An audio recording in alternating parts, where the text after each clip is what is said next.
నంద్యాల జిల్లా వెలుగోడు మండలం మొతుకూరు గ్రామంలో జాతీయ రహదారి విస్తరణ పనుల ప్రజల జీవితాలను తీవ్ర ప్రమాదంలోకి నెట్టేశాయి. 167వ జాతీయ రహదారిని భారీగా ఎత్తు చేయడంతో రోడ్డుకు ఆనుకొని ఉన్న ఇల్లు గుంతల్లో ఉన్నట్లుగా మారిపోయాయి. ఈ పరిణామంతో గ్రామస్తులు కొత్త ఇళ్ల నిర్మాణానికి దిగినా ఇప్పుడు ఆ ఇళ్లపైకి 11 kV విద్యుత్ తీగలు ప్రమాదకరంగా వేలాడుతున్నాయి. ఇంటి మిద్దెపైకి వెళ్లినా, చిన్నపిల్లలు ఆడుకున్నా, నిర్మాణ పనులు చేపట్టినా ప్రాణాలు పోయే పరిస్థితి నెలకొంది. ఇటీవలే ఈ ప్రమాదం ఘోర రూపం దాల్చింది. ఓ భవన నిర్మాణ కార్మికుడు విద్యుత్ తీగలు తగిలి మృతి చెందడంతో గ్రామంలో విషాదం నెలకొంది. మృతుడి కుటుంబానికి 4 లక్షల నష్టపరిహారం ఇచ్చినప్పటికీ ప్రాణానికి ఇది సమాధానమా అని గ్రామస్తులు ప్రశ్నిస్తున్నారు. ప్రస్తుతం గ్రామంలో పరిస్థితి తీవ్ర ఆందోళనకరంగా మారింది. ఇల్లు కట్టుకోవడానికి ప్రజలు భయపడుతున్నారు. కార్మికులు పనులకు రావడానికి వెనకాడుతున్నారు. రైతులు ఖరీఫ్ సీజన్లో పొలాలకు వెళ్లడానికి భయపడుతున్నారు. వర్షాకాలంలో ప్రమాదం మరింత పెరుగుతుందనే ఆందోళన వ్యక్తమవుతోంది.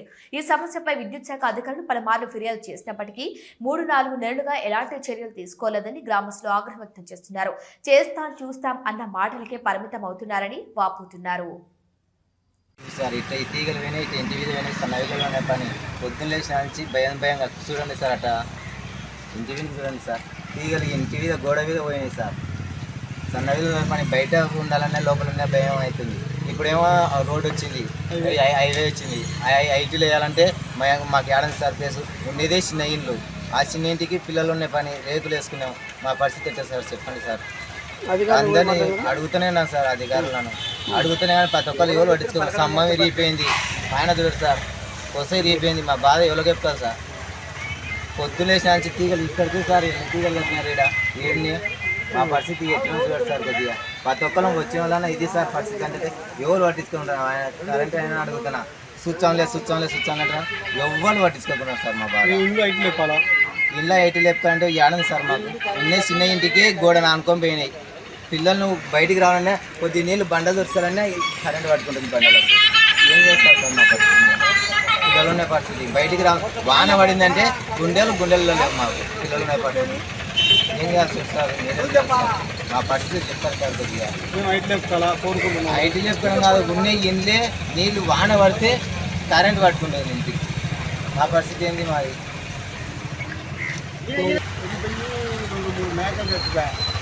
ఎప్పుడప్పుడే డ్యామేజ్ అయింది, కరెంటు పెరుగుతుంది. దాన్ని ఏదో ఒకటి లైన్ మార్చి పెట్టుబడి లైన్ ఎక్కడైనా మార్చుకుంటే ప్రేమ ప్రమాదం వచ్చింది. మీరు ఊరల్లా చాలా ఇబ్బంది ఉంది. మంచి సోదరులు అనే నాకు మంచి గొప్ప మేకలు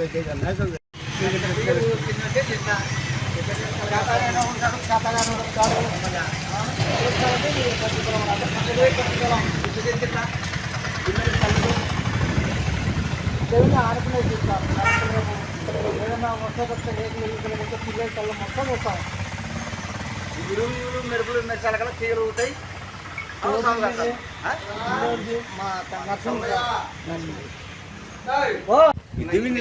తరుగుంది, దాన్ని కట్టాలంటే ఎట్లా కట్టాలా?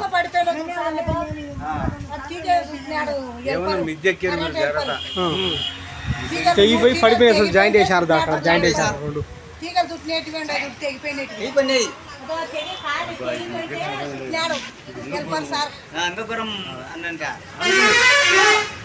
ఇప్పుడు వీళ్ళు కట్టించుకోవాలంటే ఎట్లా పరిస్థితి? చేయదవుతుంది ఎట్లా కడతాడు? ఇది ఇంకా ఘోరంగా ఉంటుంది. గ్యాప్ ఉంది, అసలు గ్యాప్ లేదు. ఒక కుక్క చచ్చిపోయింది దాని మీద. మేకపోతే పెద్ద పోతులు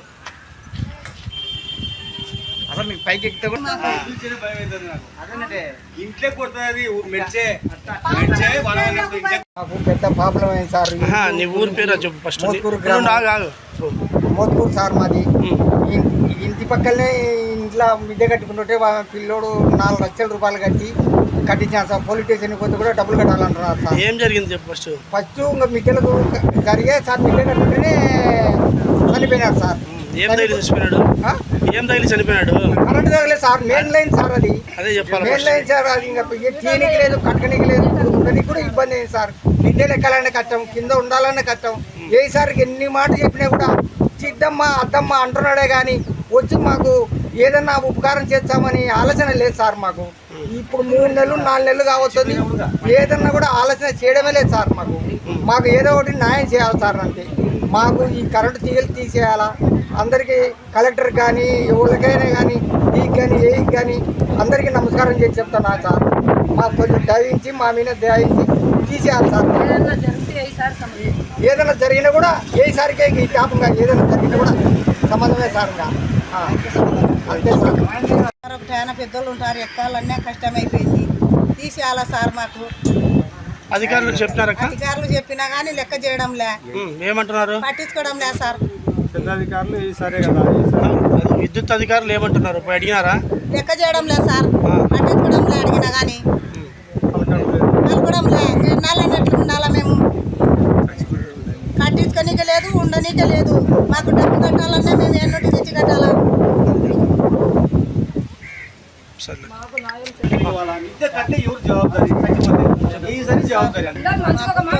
కరెంటు లేకుండా తొలగించి న్యాయం చేయండి సార్. వైర్లు విద్యుత్ వైర్లు తీయాలా సార్. మాకు వైర్లు మీ తెలిమిన లేకుండా న్యాయం చేయాలా సార్. తొలగించండి. మాది మోసుకుంటున్నాం సార్. మాకు చీగలు ఉన్నాయి. మోకూరు అయితే మా బిడ్డలు 11 కేజీ పోయింది సార్. దానికి ఎవరు పట్టించుకోవడం లేదు. ఈసారి పొత్తిగా పట్టించుకోవడం లేదు. మనుషులు చచ్చిపోతారు. ఎట్లా సార్ ఏకే సంబంధము?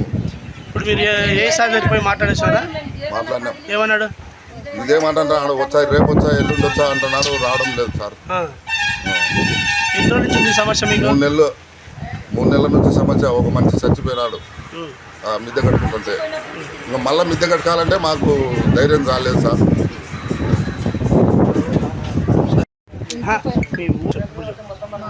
మోతూరు మాకు ఈ రోడ్డు వేసినప్పటి నుండి మాకు ఇది ప్రాబ్లం వస్తుంది.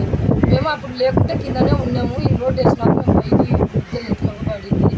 అందుకు మేము ఇక్కడ కట్టించుకుంటుంటే ఇక్కడ గౌడ పిల్లడు 11 kV తీగలు తగిలి చనిపోయినాడు. చనిపోయినాక ఇట్లా అందరితో 8 సార్లు కలిసినాము. కలిస్తే న్యాయం చేస్తామంటున్నారు, చేయలేదు. మేము బయట కూర్చోండి అమ్మా మేము చెప్తాం పోమంటున్నారు. దేనికి పంపిస్తున్నారు. 3 నెలలు అయింది.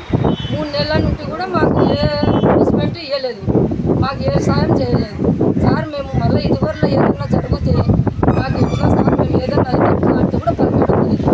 మేము మళ్ళీ దానికి కూడా 10 వేలు మేము 8 సార్తోనే కలిసి ఇచ్చేసినాము. అవి వేసిన పైపులు వేసినారు.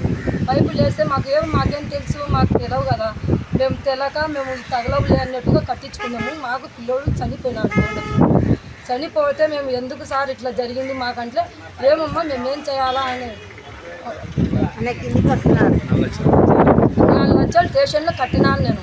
స్టేషన్లో పిల్లోడు చనిపోయింటే ఏం సార్ ఇట్లా అంటే మేమేం చేయాలమ్మా అంటే స్టేషన్కి ఇచ్చేసింటే మాకు 4 లక్షలు కట్టినాను నేను. కట్టినందుకు సార్ మాకు ఇది ప్రాబ్లం వచ్చింది, ఇప్పుడన్నా తీసేయండి సార్ అని అడిగితే వాళ్ళు ఏ రెస్టారెంట్ ఇవ్వకుండా ఉన్నారు, పలకకుండా ఉన్నారు. సరే అమ్మా అంటున్నారు. ఎవరు పట్టించుకోవడం లేదు. పట్టించుకున్నందుకు మేము ఇక్కడ మీ వీడియో వాళ్ళతో కలిసి మేము సార్ మా ప్రాబ్లం ఇది ఉంది, మాకు న్యాయం జరగలేదు అట్లా సార్. మాకు ఇదిగో అనుకునే జరుగుతున్నాడు. 3 నెలలు అయింది జరిగి కూడా. 3 నెలలు అయింది కూడా మాకు ఏది చెప్పలేదు, ఏది కానీ మాకు వచ్చి చేయలేదు. ఇట్లా మాకు ఇట్లా జరుగుతుంది. మాకు ఈ తీగలు పక్కకు తీసేయండి అంటే ఏ సార్ పలకడం లేదు. సారు పలకకుండా ఏమంటే ఏ జవాబే లేదు వాళ్ళు. చనిపోతే ఏ సారే మాకు సంబంధం, ఏకే సంబంధం. మేము ఏదన్నా అయినా కూడా ఇక్కడ 20 ఇండ్లు పైన మేము ఉన్నాం. ఇక్కడ తీగలు ఉన్నాయి, 20 ఇండ్ల పైన తీగలు ఉన్నాయి. ఇళ్ళల్లో కోల్పోతాను. ఏది జరిగినా కూడా ఏ సారే సంబంధం. గాలి లేచింది అంటారు. అయ్యేంతసేపు ఇంట్లో ఉంటాం, కొంచెం బయట ఉంటుంది. అంత ప్రమాదంగా ఉంది. ఆయననేమో చెప్తాడు, గాలి లేచినప్పుడేమో చెప్తాడు అమ్మ బయట నాకరమ్మ తీగల కింద అంటాడు. ఎంతసేపు ఉంటాం? సెల్లు పెట్టిన సార్.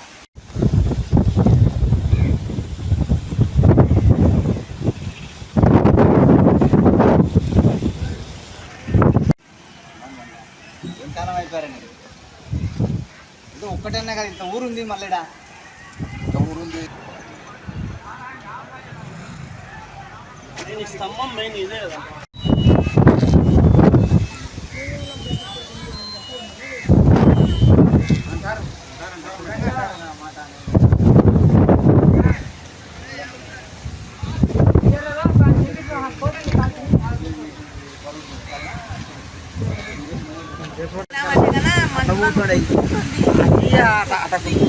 వాళ్ళు ఎవరు పట్టించడం లేదు.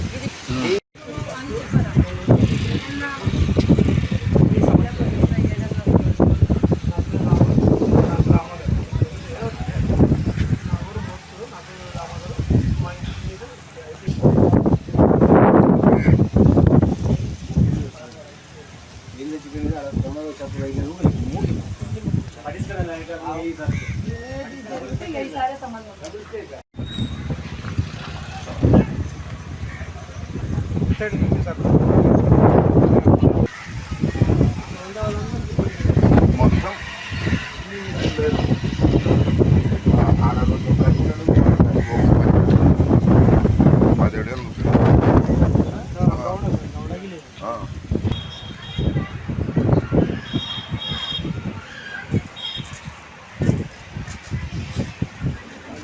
మేము ఎట్లా ఉండాలా ఎట్లా కాపురం చేయాలి చూడు ఎక్కాలంటే భయము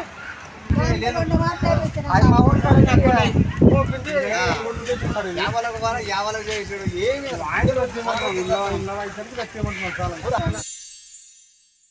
ఎంజే హాస్పిటల్ నంద్యాల పట్టణంలో అత్యాధునిక సదుపాయాలతో నిష్ణాతులైన వైద్యులచే అందరికీ అందుబాటులో అతి తక్కువ ఖర్చుతో వైద్యం అందిస్తోంది MJ hospital. Doctor Jasmine Sultana MBBS MS DGO LSS laparoscopy Netherlands obstetrician and gynaecologist గర్భిణీ మరియు స్త్రీ వ్యాధి నిపుణులచే హై రిస్క్ ప్రెగ్నెన్సీ సాధారణ కాన్పులు సిజేరియన్ ఫ్యామిలీ ప్లానింగ్ ఆపరేషన్ గర్భసంచి ఆపరేషన్ లాప్రోస్కోపీ ద్వారా ఆపరేషన్లు సంతాన సాఫల్యం కొరకు చికిత్స చేయబడును.